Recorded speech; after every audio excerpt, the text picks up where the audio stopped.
One start. কেমন আছো দাদা? ভালো আছি। অভিষেক, তুমি কেমন আছো? আমিও ভালো আছি।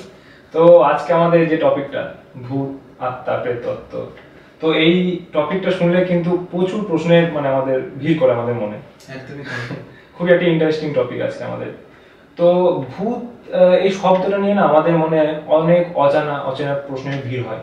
তা তুমি এটা কি একটা ভয় হিসাবে দেখবে? অনেক অচেনা যে ভয়টা আমাদের মধ্যে যে ভিড় করে, তা তুমি ভূত শব্দটাকে একটা ভয় হিসাবে শুধু দেখবে, না আরো কিছু বিষয় আছে এটা নিয়ে বলার মতো? দেখো, প্রথম কথা হচ্ছে যে ভূত শব্দটাকে যদি আমরা আভিধানিক অর্থে অভিধানগত অর্থে যদি দেখি, তাহলে ভূত মানে হচ্ছে পুরাতন। যেটা ধরো আমরা বলি না যে ভূতকাল, ভূতপূর্ব, হ্যাঁ, ভূতপূর্ব, হ্যাঁ, তার মানে হচ্ছে যেটা পুরাতন, যেটা অতীত। এখন ব্যাপার হলো, দেখবে যখন কোনো ঘটনা বা কোনো বিষয় আকস্মিকভাবে হঠাৎ করে যখন তোমার সামনে এসে হাজির হয় না, তখন সেটা নিয়ে যে কারোর একটা বিস্ময় তৈরি হয়। অর্থাৎ এটা হঠাৎ করে তোমার সামনে চলে এলো বা হঠাৎ করে কারোর সামনে চলে এলো, অর্থাৎ এই যে চমকিত হওয়া কোনো একটা বিষয়, এই চমকিত হওয়াটা কিন্তু এক রকমের ইঙ্গিত যে সেই বিষয়টা থেকে তুমি কিন্তু ঠিক আনন্দ অনুভব করছো না, ঠিক দুঃখ অনুভব করছো না। অর্থাৎ এই যে আনন্দ দুঃখের মাঝামাঝি যে অবস্থানটা, অর্থাৎ বিস্ময়, এই বিস্ময়টা কিন্তু আমরা বলে থাকি যে অনুভূতির সর্বোচ্চ পর্যায়। এখন ব্যাপার হলো যে আমরা যখন ভূত এবং ভয় এই শব্দটা ব্যবহার করি, তখন কিন্তু আমরা ইংরেজিতে আরেকটা শব্দ জানি, ফোবিয়া। মানুষের জীবনে, মানুষের অনুভূতিতে বিভিন্ন রকমের ফোবিয়া আমরা দেখে থাকি। ধরো কারোর অন্ধকার থেকে ভয় হয়, ডার্কনেস থেকে ভয় হয়, কারোর উঁচু জায়গা থেকে ভয় হয়, কারোর চলন্ত গাড়ি বা চলন্ত ট্রেন, যে কোনো কিছু থেকে না এক রকমের ফোবিয়া জন্মায়। দেখবে অনেক সময় হয় যে স্ট্রেস থেকে মানুষের একটা ফোবিয়া তৈরি হয়। মনে হয় যেন যে কিছু একটা খাবার খেলো, হ্যাঁ, যেন মনে হচ্ছে যে এই খাবারটা খেলেই আমার গ্যাস অম্বল কিছু একটা শরীর খারাপের ভয়, সেটাও কিন্তু ফোবিয়া। কারোর বাইরে বেরোনোর থেকে ফোবিয়া থাকে। অর্থাৎ এই যে বিভিন্ন রকমের ফোবিয়া আমরা দেখি, ইংরেজিতে আরেকটি ফোবিয়া আছে, তার নাম হচ্ছে ফক্সোফোবিয়া। আচ্ছা, ফক্সোফোবিয়াটাকেই বলা হয় ভূতের ভয়। আচ্ছা, এখন এই যে ভূত শব্দটা, এই শব্দটা যখন আমাদের চিন্তা ভাবনার মধ্যে আসে, আমরা যখন এই শব্দবন্ধটাকে শুনি, তখন দেখবে আমাদের প্রথমেই একটা বিষয় চলে আসে যে ভূত মানে বোধহয় অন্ধকার, অন্ধকারের মধ্যে বোধহয় কোনো কিছুর একটা অস্তিত্ব আছে অথচ নেই, হ্যাঁ, অথচ মনে হয় যেন সেটা একটা ছায়া হতে পারে। এবং এইগুলো থেকে অনেক সময় দেখো মানুষ নিজেদের ছায়াকেও কিন্তু অনেক সময় ভয় করে। বাচ্চাদেরকে বলা হয় যে নিজেদের ছায়া দেখলেই বলা হয় দেখো হয়েছে। এবং তুমি দেখবে যে এই যে নিজের ছায়াকে যে ভয় করা, এটা কিন্তু আমাদের কালচারে নেই, কিন্তু ব্যাবিলনীয় কালচারে কিন্তু আছে। বলা হয় যে আত্মার যে কনসেপ্ট, সেটা কিন্তু ওই ছায়া কনসেপ্ট থেকেই এসেছে। আচ্ছা, কেমন? তো এখন ব্যাপার হলো যে শুধুমাত্র ভূত বললে তো পুরোটা বলা হয় না। ভূত শব্দের সঙ্গে আমার মনে হয়, বা ভূতের যে পার্সপেক্টিভ, শব্দবন্ধের যে পার্সপেক্টিভ, সেই পার্সপেক্টিভের সঙ্গে কিন্তু অলৌকিক বিষয় জড়িয়ে আছে, অতিলৌকিক বিষয় জড়িয়ে আছে, প্রেত তত্ত্ব জড়িয়ে আছে, হ্যাঁ, বাস্তব এবং অধিবাস্তব জগতের বিষয় জড়িয়ে আছে, এবং মন এবং অবচেতন, যে মনের যে অবচেতন, সে অবচেতনের স্তরও কিন্তু জড়িয়ে রয়েছে। এখন যদি আমি ধাপে ধাপে বিষয়গুলোকে বলি তোমায়, যে অতিপ্রাকৃতটা কি, বা আমরা যেটাকে বলি অলৌকিকটা কি, তাহলে দেখো, প্রথম অতিপ্রাকৃত শব্দটা বা অলৌকিক শব্দটা বললে না, আমাদের প্রথম মনে জানতে হবে সেটা হচ্ছে তাহলে লোক কি, প্রাকৃত কি। প্রাকৃত হচ্ছে প্রকৃতি, তোমার যে প্রকৃতি, চারিপাশের যে প্রকৃতি, চারিপাশের যে লোক জগৎ, সেই জগতের বাইরের যা কিছু, যেটা আমরা দেখতে পাচ্ছি, যেটাকে আমরা দেখতে পাচ্ছি না, কিন্তু তাদের প্রতি আমাদের একটা আগ্রহ জন্মাচ্ছে, তাদের প্রতি আমাদের একটা কৌতূহল জন্মাচ্ছে, সেইগুলোই কিন্তু অলৌকিক এবং অতি প্রাকৃত। এখন ব্যাপার হলো ধরো যদি স্পেসের কোনো বিষয় হয় বা গ্রহ গ্রহ গ্রহ ধরো মঙ্গলের কোনো বিষয় একটা নিয়ে কেউ আলোচনা করছে, সেটাও কিন্তু অলৌকিকই আর কি। হ্যাঁ, সেটা অর্থাৎ লোক জগতের বাইরে যা কিছু সেটাই কিন্তু অলৌকিক। এখন দেখবে যে স্পেসের ধরো স্পেস নিয়ে যে সমস্ত হলিউডের সিনেমাগুলো হয়েছে সেখানে তুমি দেখবে যে এরকম ধরনের কিন্তু এলিয়েন ব্যাপার স্যাপার, তারপর মানে ভূতের ব্যাপার স্যাপার, এগুলো কিন্তু সেখানের মধ্যে মিক্সড আপ করা হয়। তার মানে হচ্ছে ভূত নিয়ে যে কনসেপ্ট, সেটা এই কনসেপ্টটাও কিন্তু সময়ের সঙ্গে সঙ্গে চেঞ্জ হতে হয়েছে। মানে আমাদের ভারতীয় সংস্কৃতিতে প্রেততত্ত্বের একটা আলাদা জায়গা আছে। আমি বলবো যে আত্মা আধ্যাত্মিক যে সংযোগ, সেই সংযোগের একটা আলাদা জায়গা আছে। এবং বিদেশে অর্থাৎ ফরেন কালচারে কিন্তু ভূতের যে বিষয়গুলো, এগুলো কিন্তু আলাদা রকমের ব্যাপার রয়েছে। এখন দেখো ব্যাপার হলো যে যদি এই বিষয়টাকে আরো ডিটেলসে বলতে হয়, আরো গভীরতায় যেতে হয়, তাহলে আমি একটা কথা বলবো যে প্রেততত্ত্বের বা যেটাকে আমরা বলি মৃত্যুলোক, সেই মৃত্যুলোকের প্রথম কনসেপ্ট কিন্তু আমরা পাচ্ছি উপনিষদে।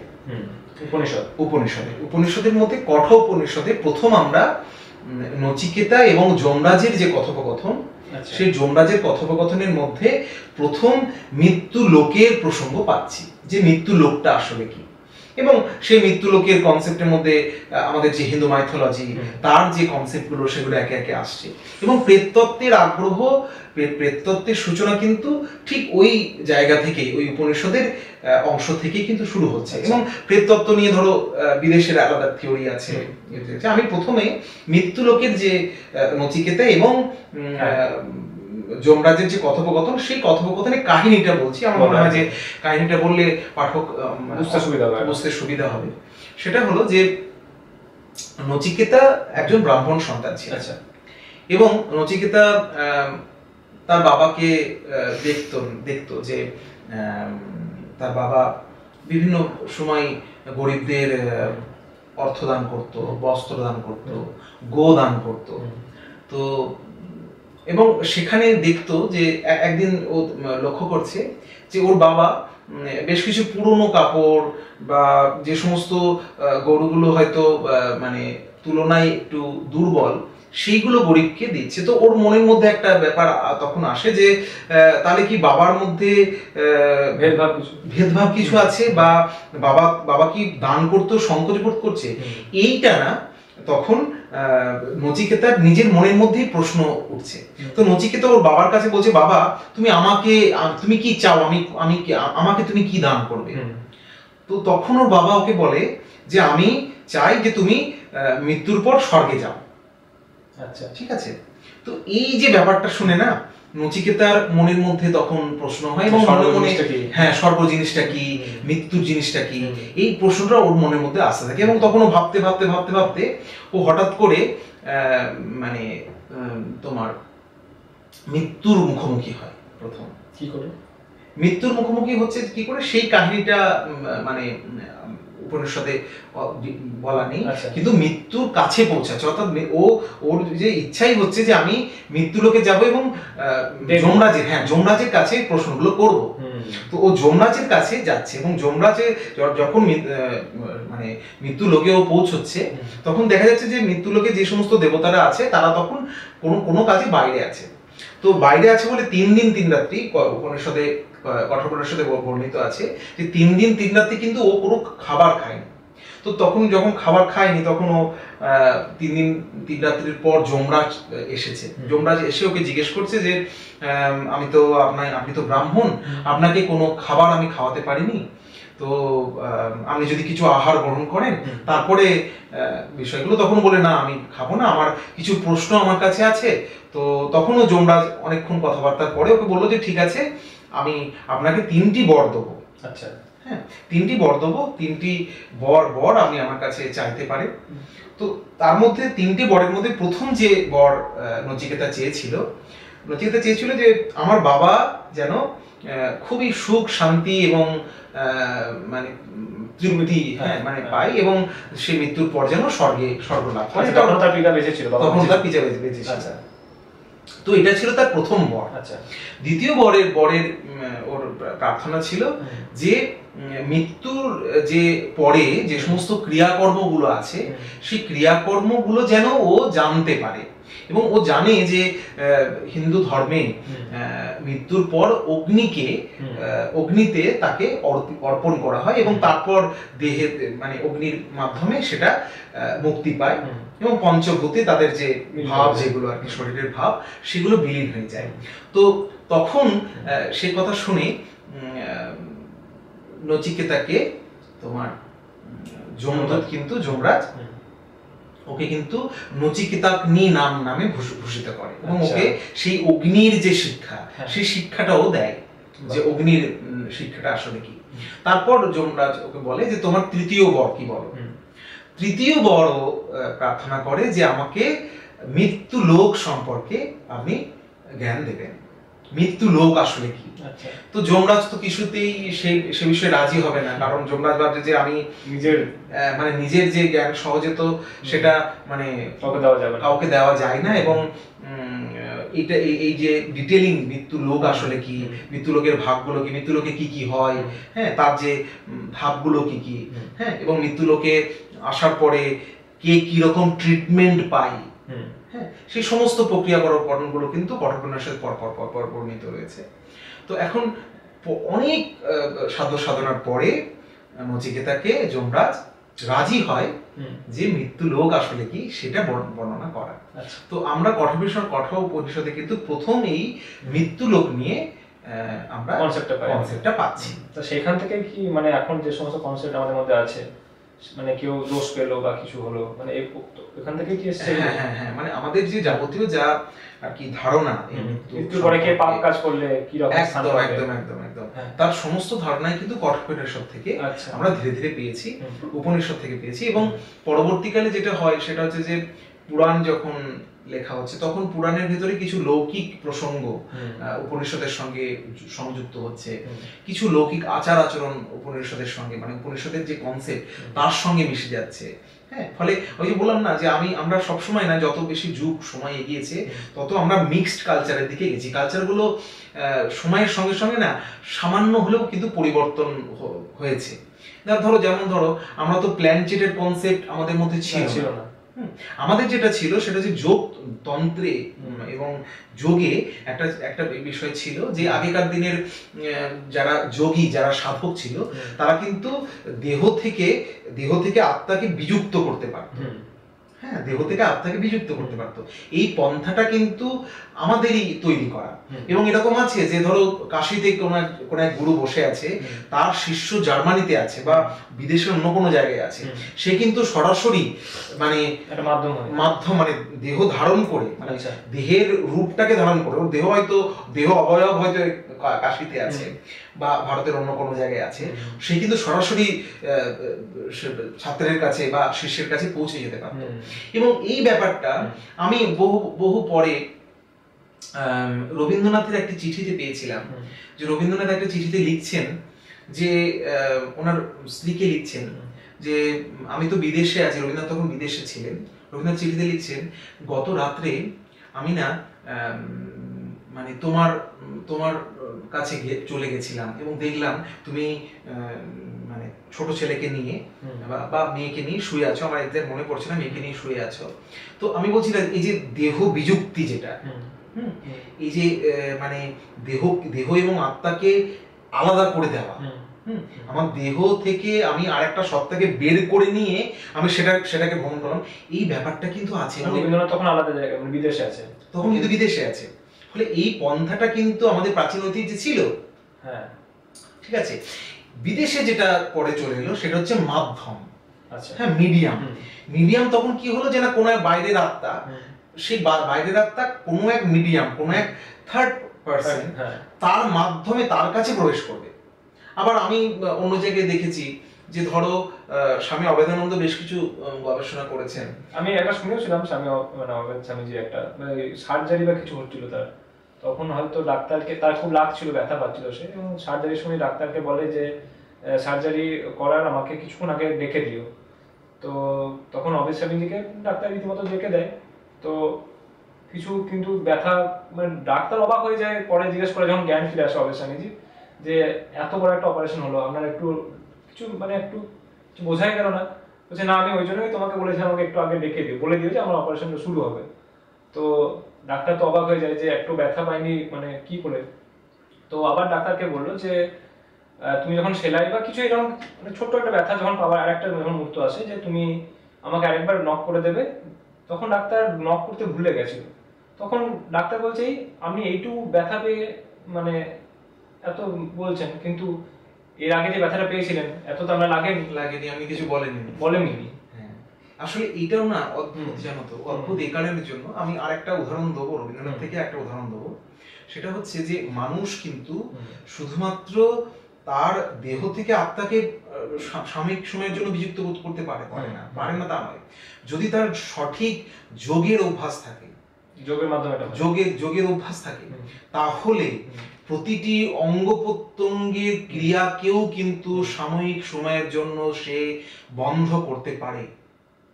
আচ্ছা, একদম বন্ধ করতে পারে, একদম। যেটা ধরো আমরা কিছু সময়ের জন্য কোন একটা অঙ্গকে ইনজেকশনের মাধ্যমে আমরা সেটাকে অবশ করছি, ঠিক আছে? এই ইনজেকশনের কনসেপ্ট যখন ছিল না, তখন মানুষ কি করত? তাহলে ব্যাপারটা হচ্ছে সেই সময় কিন্তু ওই রোগীকে বিশেষ মেসেজের মাধ্যমে, বিশেষ প্রাণায়ামের মাধ্যমে তাকে কিন্তু ওই বিযুক্তি, আমার ধরো হাতে অপারেশন, তাহলে হাত থেকে আমার যে গোটা বডি ফাংশন যেটা রয়েছে, যে সেই বডি ফাংশনটাকে আমি যদি ডিট্যাচ করে নিতে পারি, তাহলে কিন্তু আমার মধ্যে ওই হাতে অপারেশন বা ওই পায়ে অপারেশন হলে আমি সেই ব্যথা কিন্তু অনুভব করব না, যেটা আমাদের কাছে কিন্তু এখন অবাক মনে হচ্ছে। তো রবীন্দ্রনাথের একটা কোটেশন ছিল আমার মনে পড়ে এই মুহূর্তে, যে রবীন্দ্রনাথ ওখানে বলছেন যে ওনার প্রচন্ড না পায়ে ব্যথা করছে, উনি চারিপাশে অনেকজনকে খোঁজবার চেষ্টা করছেন, কিন্তু কাউকে যেন পাচ্ছেন না। তো সেই সময় যখন পাচ্ছেন না, তখন উনি বলছেন যে আমার পায়ে ব্যথা করেনি, আমার রবীন্দ্রনাথ নামে একজন ব্যক্তি, তার পায়ে ব্যথা করছে, আমার পায়ে লাগছে না। তার মানে হচ্ছে আমি থেকে রবীন্দ্রনাথকে যখন আলাদা করে দিলাম, দুটো সত্তা যখন পৃথক পৃথক হয়ে গেল, তখন না আমার যে ব্যথাটা এই মুহূর্তে আমার একান্ত আমার, সেটা আমার একান্ত থাকছে না, সেটা অন্য কারোর হয়ে যাচ্ছে। যখন অন্য কারোর হয়ে যাচ্ছে, তখনই কিন্তু আমি আর ব্যথা অনুভব করছি না। That is called detachment. হ্যাঁ, মানে দেখবে থাকে একটা হিন্দিতে নয়, ইংরেজিতে একটা সিনেমা আছে, সিনেমাটার নাম হচ্ছে স্প্লিট। স্প্লিট হচ্ছে ধরো একজন মানুষ, সে বিভিন্ন সময় বিভিন্ন রকমের রূপ ধারণ করতে পারে, বিভিন্ন মুহূর্তে বিভিন্ন রকমের তার যে মানসিক অবস্থান, সে মানসিক অবস্থানটা বিভিন্ন সময় বিভিন্ন রকম হচ্ছে।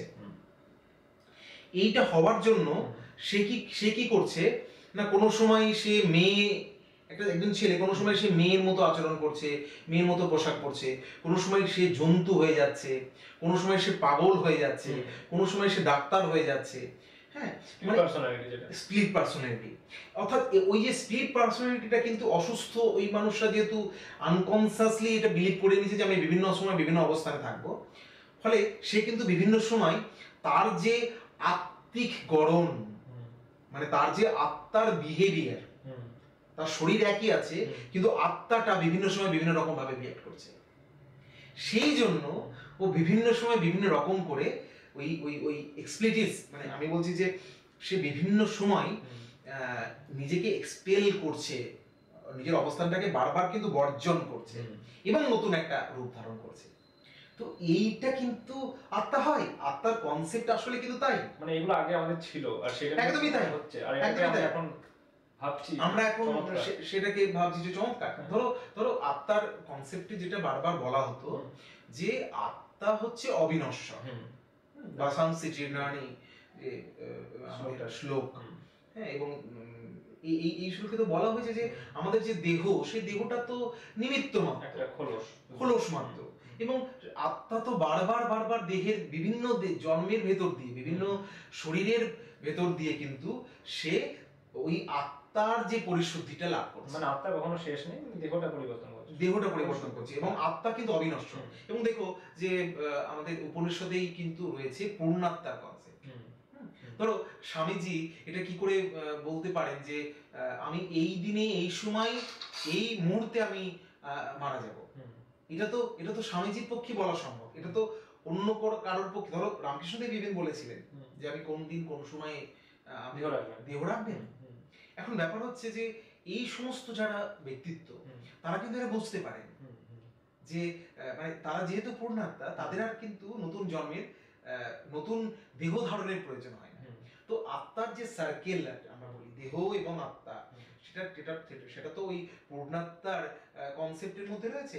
এবং আরেকটি কনসেপ্ট আছে যেটাকে আমরা বলি সুষুপ্তি এবং মহাসুষুপ্তির পথ। আচ্ছা, সুষুপ্তি বা মহাসুষুপ্তির প্রসঙ্গটা কিরকম না, সেখানেও আছে যে মানুষ যে অবস্থানে রয়েছে সেটা জাগ্রত অবস্থা, মানে আমাদের যে কনসাস মাইন্ড, যেটা আমরা ভুলোকে অবস্থান করছি, যে অবস্থা, সেটা হচ্ছে আমার কনসাস মাইন্ড। এবং যখন আমরা ঘুমোচ্ছি, যখন আমরা কাজ করছি, সেই অবস্থানটা হচ্ছে সুষুপ্তি অবস্থা, ঘুমের অবস্থা। অর্থাৎ ভূলোকের মধ্যে মানুষ কিন্তু কনসাসও থাকে এবং আনকনসাসও থাকে। এই সামগ্রিক অবস্থানটাকে আমরা সুষুপ্তি অবস্থা বলছি। এবার এই সুষুপ্তি অবস্থা থেকে সে ক্রমাগত যখন দেহ রাখছে, তখন কিন্তু ওই আত্মাটা পৌঁছচ্ছে মহাসুষুপ্তির পথে, হ্যাঁ, মহানির্বাণের পথে পৌঁছচ্ছে। এবং ওই আবার কিন্তু ওই আত্মাটা যেহেতু মহানির্বাণের পথে পৌঁছে, তাকে আবার ফিরে আসবে।